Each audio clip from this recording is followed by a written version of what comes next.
What if borders disappeared overnight? Imagine going to sleep in a world divided by lines. Lines on maps, lines on fences, lines enforced by laws, guards, passports, and history. And then imagine waking up, and those lines are gone. Not crossed, not negotiated. Gone.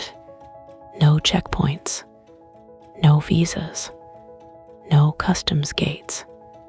Borders still exist on old maps and in memory, but legally, politically, functionally, they no longer matter. This is not a revolution. There are no crowds in the streets. It happens quietly, at midnight. At first, nothing dramatic occurs. Cities wake as usual. Trains run. Offices open. Governments issue calm statements. Movement is unrestricted. Laws remain local. Order will be maintained.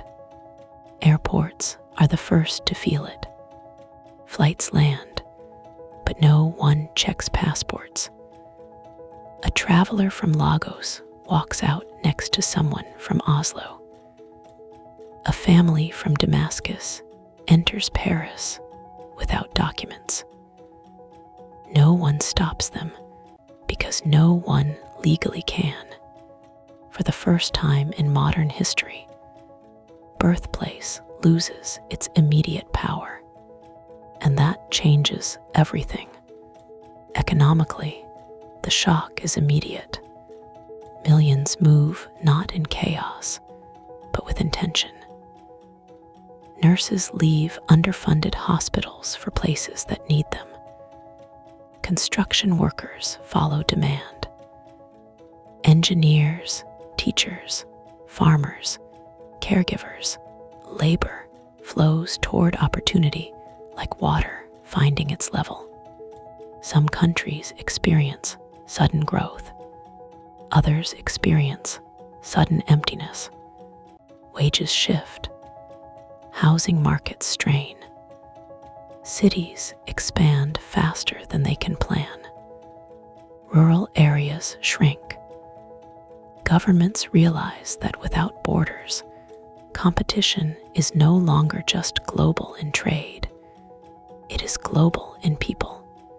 Citizenship becomes less important than contribution, and that is deeply unsettling.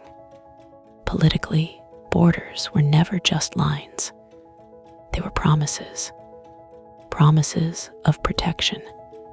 Promises of priority. Promises that this government is responsible for these people. Now those promises are harder to keep. Who is responsible for whom in a borderless world? Healthcare systems struggle to adapt. Education systems expand overnight. Welfare policies are rewritten in real time. Governments can no longer plan based on population estimates because population is fluid. Some leaders call it liberation. Others call it collapse. Both are partly right. Culturally, the transformation is slow but profound. Languages mix. Neighborhoods change. Traditions overlap. Cities become living archives of humanity. A street can hold 5 cuisines, 6 religions, and a dozen histories, all within one block. For many, this is beautiful. For others, it feels like loss. Identity, once anchored to territory, begins to drift. People ask new questions. Who are we, if not from somewhere? What does home mean when anyone can arrive and anyone can leave? National stories begin to blur. New ones struggle to form. Security experts had predicted chaos. They were wrong and not wrong. Crime does not explode overnight. Most people move to live, not to harm. But enforcement becomes complex. Laws still differ from place to place, yet movement does not. Criminal networks exploit gaps. Jurisdiction becomes a puzzle. Police forces cooperate globally, not because they want to, but because they must. Security becomes shared or ineffective. There is no foreign threat anymore, only human behavior. The biggest change happens quietly, inside people's minds.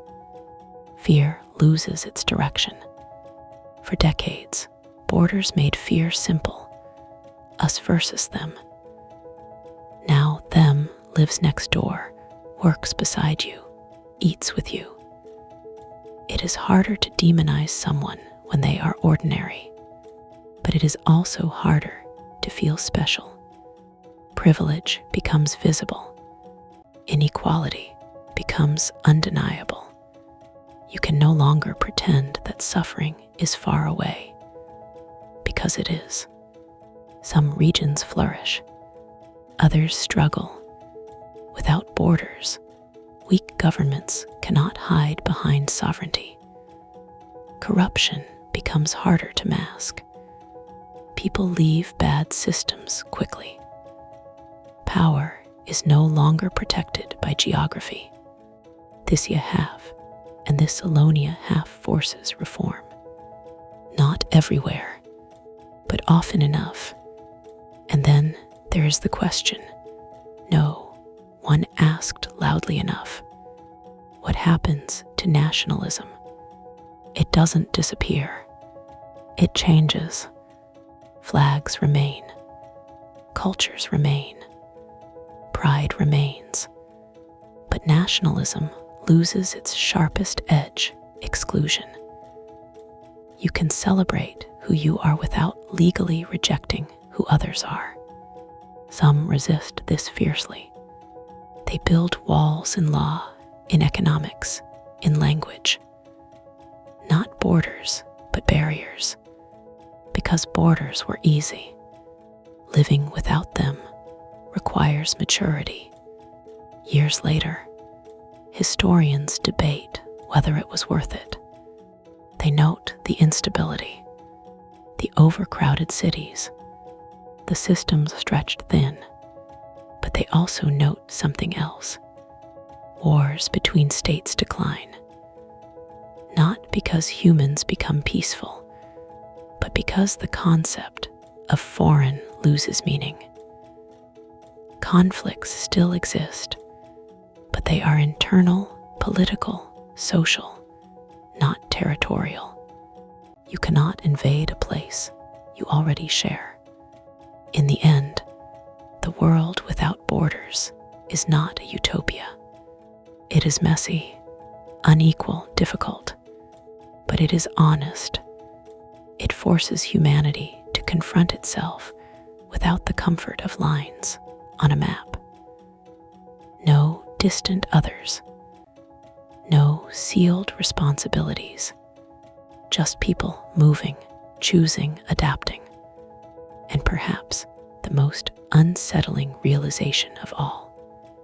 Borders once told us where responsibility ended.